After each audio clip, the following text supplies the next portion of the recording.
The Senate did not entertain charter change under my watch as chairman of the Committee on Constitutional Amendments. I have never been in favor of chacha. Charter change? Never. Ang mas gusto ko, katcha. C-H-A, not charter change. Ang kailangan natin, katcha, character change. Para, they make it sound sinister. Mag-ingat po tayo sa mga ganong kwento. Ano na lamang po at babanatan po natin mismo ang ating institusyon. Wala pong iniwan yun, Madam President, na sisirain po natin ang sarili nating tahanan. Never naming napag-usapan yan. Ang pinag-uusapan po lang namin, Madam President, kung paano natin isasalba yung integridad, yung dignidad, yung reputasyon ng Senado. Fake news has no place in this plenary hall, Mr. President. Was the first one in this institution who fought that kind of move with the PI, and all of us together, kaming lahat, for the first time in the history of the Senate, 24 senators tumayo dyan at pinasapu natin yung Contra People's Initiative, na fake People's Initiative. Madam President, for that lady senator that we come up also with a propaganda video here, papalabas din namin yung mga sala nila. Kung galit po kayo, magsalita po siya dyan, mag-aalis siya sa gobyerno niya, mag-aalis siya sa kapatid niya, burahin niya kapatid niya. Pero wag naman niya idamay yung mga tao na walang kinalaman dyan. Kinausap ng mga kasamahan ko dito about charter change kasi alam din nila tutol ako. Inday-badiday na ba tayo dito sa Senado? Kaya...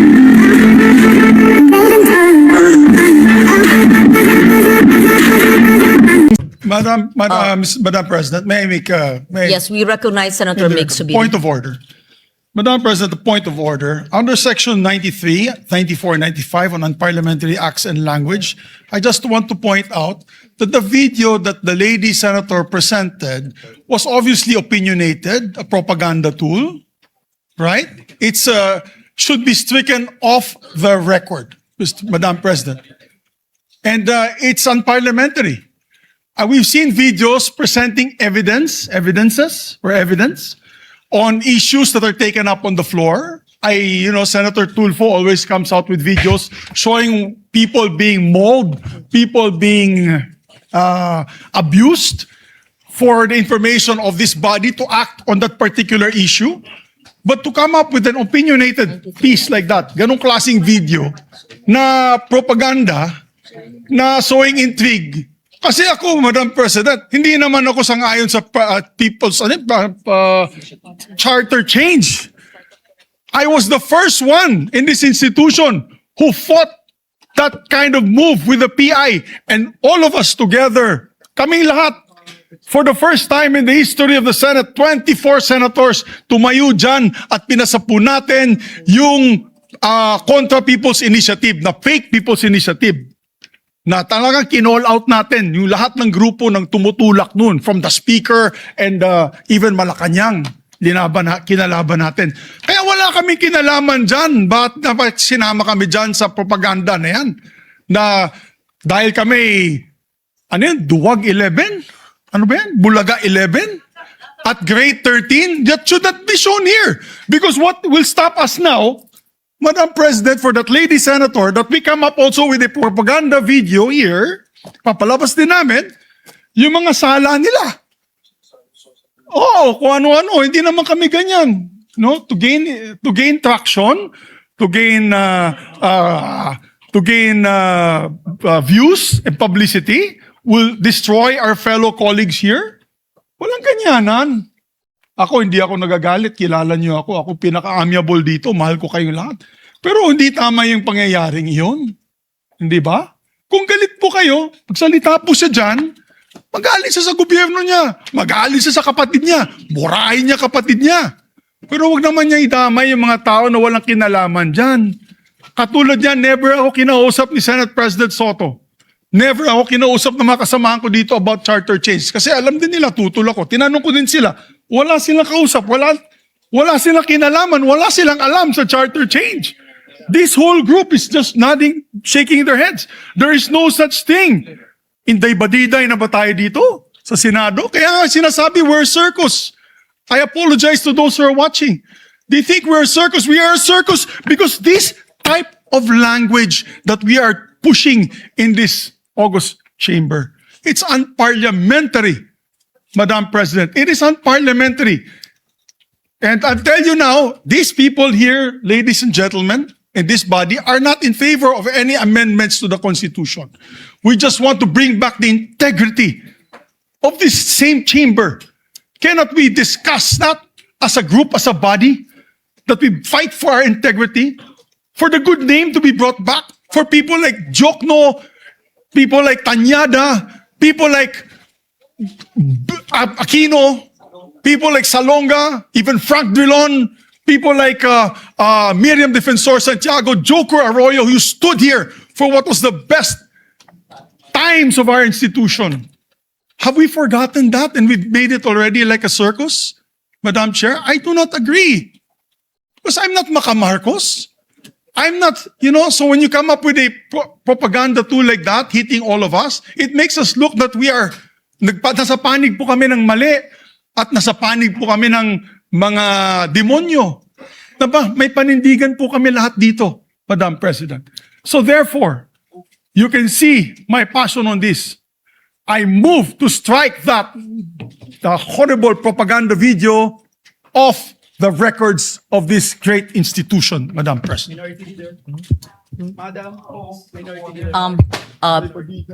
Before I recognize the former Senate President, may I ask the former Senate President, Senator Subiri, is that transformed into your motion? Yes, that's a motion. That is your motion. That is a motion, Madam. Yes.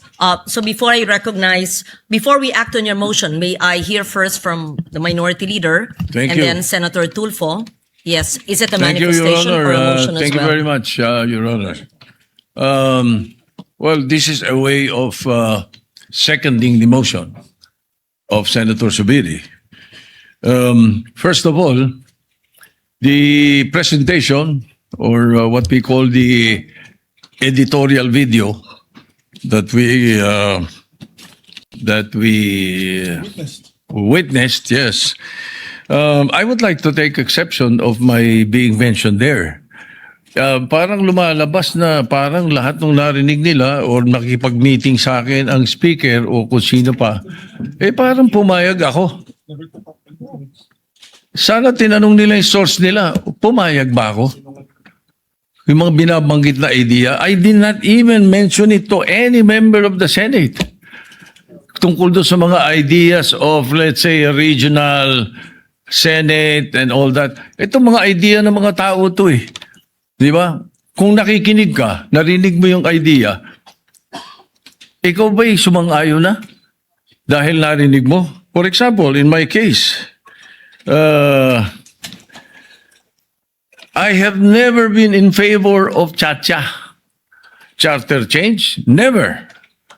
From the day I became a senator up to the present, ang dami namin pinagdaanan dyan. Ang mas gusto ko, CHA. C-H-A, not charter change. Ang kailangan natin, CHA, character change. That is what we need. Kaya kung merong, let's say, may idea ang Speaker of the House, gustong kausapin ng Senate President at sinasabi nila, meron silang mga membro, ganito, idea ganito, nag-idea ganito. Ay, ibig sabihin ba nun, mali na kagad ako dahil narinig ko? Ano? Did I agree? Ang sabi ko pa nga, if we're going to change or amend, not change, amend, ang nabanggit ko. If you're going to amend the Constitution, baka ako pumayag sa isang bagay lang, sabi ko. At yun in jest ko pa sinabi. Sabi ko, ibaba natin ang edad. Bakit sa Amerika, 35 years old ng presidente? Ang senator, 30.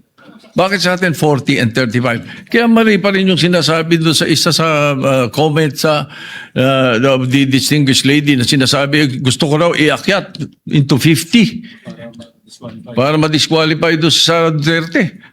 That's not true, Mr. President, Madam President. That's impossible. I never said that. Di ba? I have nothing to do with the proposal for any elections of Sara Duterte in 2028. For all you know, I might vote for her. Di ba? Ano ba yun Hindi pa pwedeng porque pinag-uusapan, narinig mo, yun na kagad. At saka lalabas dito na para bang ako'y nakikiisa.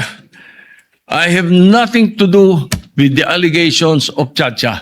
I heard the proposals. I never brought it up to my colleagues, any one of them.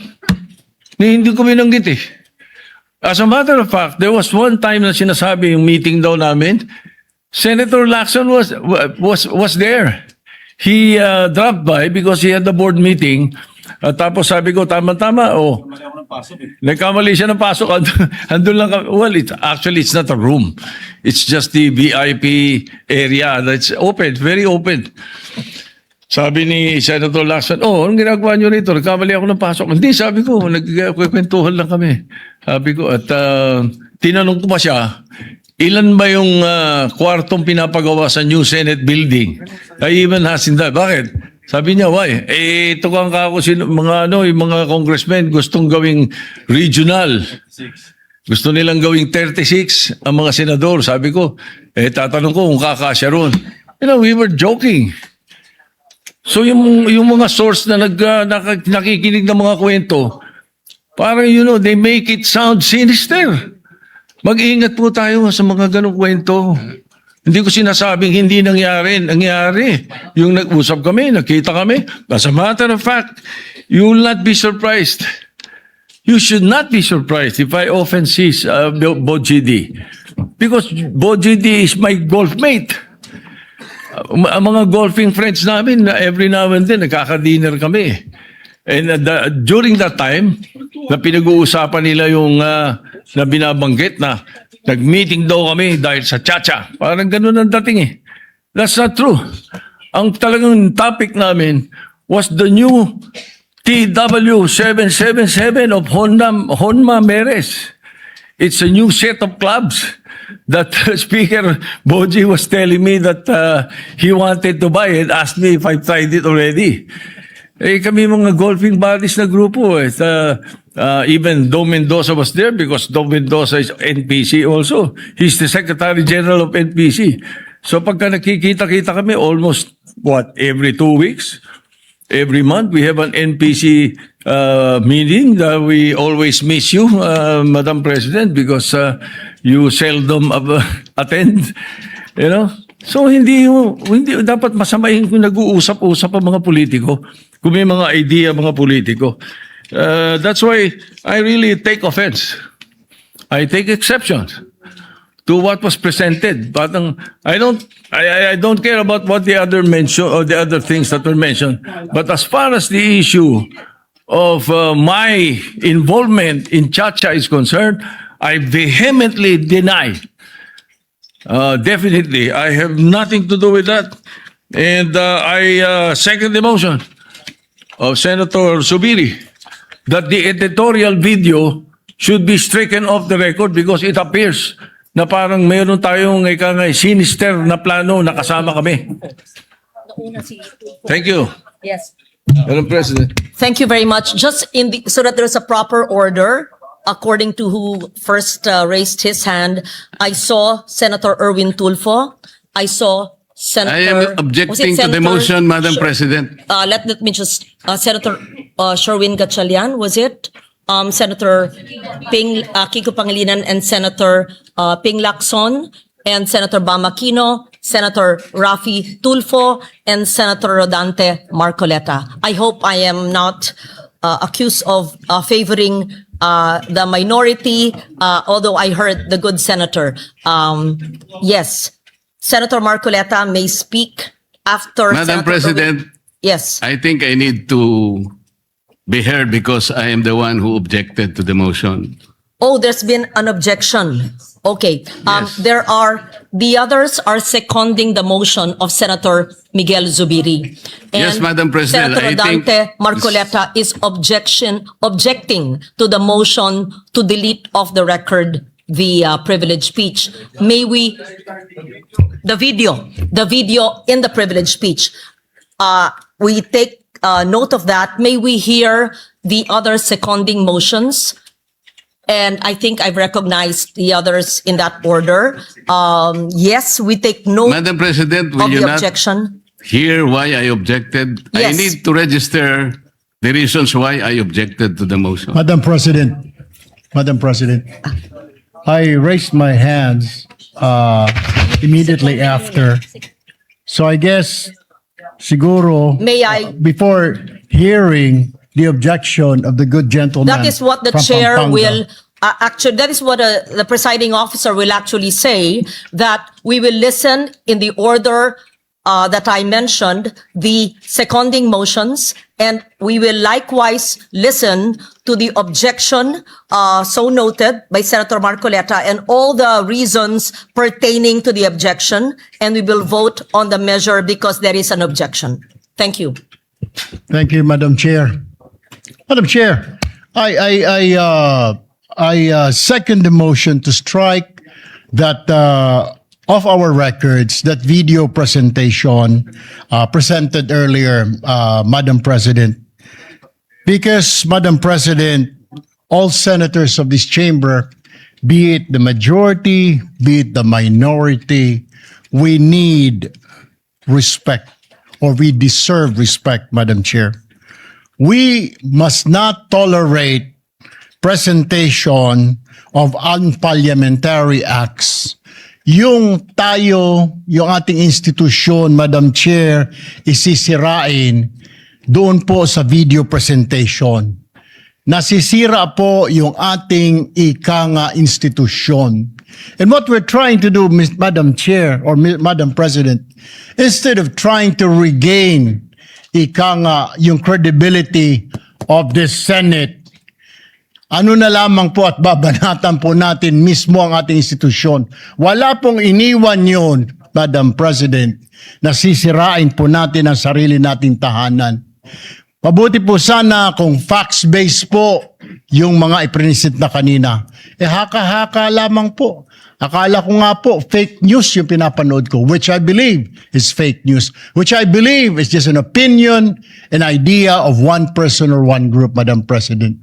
I think, so I therefore seconded the motion that that video recording be stricken off the records of the Senate. Thank you, Madam President. Take note of that. Next is Senator Kiko Pangilinan. We recognize. Thank you, Mr. President. I likewise support the and second the motion to strike off the record the video, Mr. President. Clearly, disinformation has no place in this chamber, Mr. President. Sowing of intrigues has no place in this plenary hall, Mr. President. Fake news has no place in this plenary hall, Mr. President. And I say this by presenting the facts, Mr. President. This representation was chairman of the Constitutional Amendments Committee from August 12 until May 11. And the records will speak for itself. Sabi nga nila, we should seek the truth from the facts and not from disinformation video propaganda. What are the facts? From August 12 until May 11, Mr. President, the Committee on Constitutional Amendments never held hearings on constitutional change. That in itself is proof, Mr. President, that this haka-haka, this conspiracy to commit or to amend the Constitution for whatever reason, self-serving, term extension, Noel, etc. These are lies, Mr. President. At least in this plenary hall and in this chamber, the Senate did not entertain charter change under my watch as chairman of the Committee on Constitutional Amendments. For the record, Mr. President, and I support the striking of the record, that it be stricken off the record, Mr. President. Thank you. We take note of that, Senator Pangilinan. Just for the record, so that it is clear that's Rule 34, Section 93.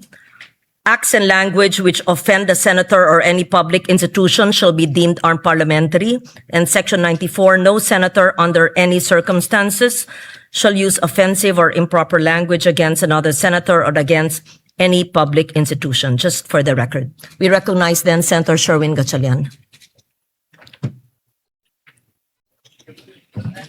Thank you, Madam President. Madam President, for the record, never ho namin napag-usapan po ang charter change. CONAS, CONCON, People's Initiative, never po lumabas yung pangalan ng charter change sa aming pag-uusap. Nag-uusap po kami tungkol ho kung paano ho natin maiayos ang mga problema ho ng ating bansa. Higit sa lahat, paano ho mabalik ang tiwala ng taong bayan sa ating institusyon. Aminado ho tayo, pag tayo po ay umiikot sa buong Pilipinas, nakakausap po natin ang ating mga constituents, marami hong nagulat, maraming nagalit, at marami hong nadismaya. At ito ay hamon sa ating lahat, hindi lang po sa ating Senate President, kundi sa ating lahat kung paano ho tayo magtutulong-tulong, maibalik po ang dignidad at respeto ng taong bayan sa ating institusyon. Kaya mga kasama, itong mga lumalabas na video na ganito, hindi ho ito nakakatulong. Bagkus, ito rin po ay magkakaroon ng negatibong epekto sa pananaw po ng ating mga kababayan sa institusyon na mahal ho natin ang gusto ho natin protektahan. So with that, Madam President, let me second the motion of Senator Miguel Zubiri invoking Section 93 of our rules, acts, and language which offend a senator or any public institution shall be deemed unparliamentary. Thank you, Mr. President. Thank you, Madam President. Thank you, Senator Sherwin Gatchalian. Let me just also note that maintaining and restoring the dignity of the institution, the Senate as an institution, is not a monopoly of a few in this institution. I believe that each and every one of us in this institution wishes to maintain the dignity. And all of us, to the best of our ability, whenever we are in plenary or in hearings or even outside our premises, are bound to that. Thank you. Senator Ping Lacson, please. Thank you, Madam President. My name was mentioned by the distinguished minority leader, and I confirm that I witnessed a portion of their conversation. I think present during that discussion, of course, the minority leader, Speaker Boji D, the Deputy Speaker, I think Hernandez, and the former Secretary of the Senate, Dong Mendoza. Nagkamali po ako ng paso kasi I was about to attend a board meeting in the same area, and nakita ako nung tao ni Senator Soto. So napasok ako, sabi ko, "Ops, mali pala. Ano bang ginagawa niyo rito?" So, ang unang tanong sa akin, tama-tama kasi pag-uusapan namin na kung sakali magkaroon ng charter change, baka pwedeng request ng Speaker of the House kung pwedeng increase yung number of senators to 36 from 24. Ang naging role ko naman doon, kasi tama-tama, ilan ba yung kwarto doon sa Senate building? Sabi ko, 65, kasi yun ang request ni Senator Pimentel at that time. He was also thinking of increasing the number of senators. So, 36 lang kailangan. So, after that, and I confirm na probably ako yung sinasabi ni Lito Banayo na source, because immediately or the following Thursday, we used to have this Thursday eating club attended by Lito Banayo, Gringo Honasan, and several other personalities. Some former senators, former congressmen, incumbent congressmen, sometimes Governor Rudito Albano would be there, ex-Congressman Suplico, and several others. So, ako naman, walang, out of, wala naman seryoso sa pag-usapan. So, I shared, sabi ko, kanina nga pala nung Monday or Tuesday, sabi ko na napapag-usapan na i-increase yung number of senators. So, parang kwentuhan lang yon. Kung seryoso yon, hindi ko ikukwento kasi sensitive kung seryoso. And I also confirm the manifestations of several of my colleagues in the minority na never naming napag-usapan yan in as many caucuses that we held or we had in different places. Ang pinag-uusapan po lang namin, Madam President, kung paano natin isasalba yung integridad, yung dignidad, yung reputasyon ng Senado. Wala po kami ibang pag-uusapan na kaya kami magpaplano na mag-take over sa Senate leadership para sa CONAS. Never. I confirm their earlier statements, Madam President. So, kanina nabanggit ni Minority Leader Tito Soto na ang unang press statement ng ating distinguished Senator from Ilocos Norte, kaya raw babaguhin yung age, yung of qualification. Itataas daw from 40 to 50 para ma-disqualify si VP Sara kasi hindi pa siya mag-50 in 2028. Baligtad po ngayon ang sinasabi. At baligtad doon sa katotohanan, dalang narinig ko usapan nila, ibababa yung age ng mga senador, hindi po si Presidente. Mga senatorial candidates, ibababa from 40 to 35. Nagbiro pa nga ako, ng Presidente, I mean, Nagbiro pa nga ako, sabi ko, partner, para ba kay Vico Soto yan? Nagbiro pa, in jest. Of course, Mr. President. Oh, Madam President. Yun po yung takbo ng usapan. So, paano nabuo yung istorya? Nakatakot-takot po yung mga video. Wala pong katotohanan. Kaya nung na-interview po ako ng media, sabi ko, outright lies. Flat lies. Kasi hindi po totoo na napag-usapan doon na itaas yung edad, yung qualifying age, pagtapo ng presidente sa vice presidente from 40 to 50 para ma-disqualify. Nothing could be farther from the truth, Madam President. So with that, I support the motion of the former Senate President, former Majority Leader Mig Zubiri, na to strike off the record yung mga portions na offensive sa mga kapwa natin senador, Mr. Minus the whole video. Yeah, minus the whole video. I support that motion, Madam President. Thank you, Senator Lacson. We recognize Senator Bamakino. Was it then Senator Tulfo, Rafi, and Senator Risa raised her hand. Just for the information of Senator Marcoleta, it's not that I'm delaying the reasons for your objection, sir. We are listening to the seconding motions. Thank you. Magandang araw, Madam President, mga kasama. I rise to second the motion of Senator Zubiri. Dahil yung video po na nakita ho natin, marami hong pagsisinungaling. Unang-una po, klaklaruhin ko po, we have been meeting as a minority maybe 2 times a week. No? Baka naging 3 times pa yan. At ni isang beses po na pag-usapan ang constitutional change. Hindi ho yan binanggit ni former Senate President Soto, ni Senator Lacson. Hindi ho yan nabanggit ni isang beses. Wala hong pag-push, wala pong nagsabi, mag-meeting tayo para mag-chacha, para mag-CONAS, wala pong nangyaring ganyan. Unang-una pong fake news. Pero nais ko pong balikan yung video. Ano po ba yung sinasabi ng video? Sinasabi po ng video, nagkaroon ng leadership change dito sa Senado dahil pinipigilan ang charter change o CONAS. Hindi ho ba? Yan po yung ibig sabihin ng video, na yung bagong mayorya nagsama-sama para pigilan ang isang charter change. Tama ba ako, mga kasama? Yun yung ibig sabihin ng video eh. Kung yun po yung ibig sabihin ng video, at dahil nagkaroon ng leadership change para pigilan ang CONAS, marami pong naniwala sa fake news. Dahil wala po yan sa kahit anumang plano ng mayorya. When we were in the majority, there were 15 members of the majority.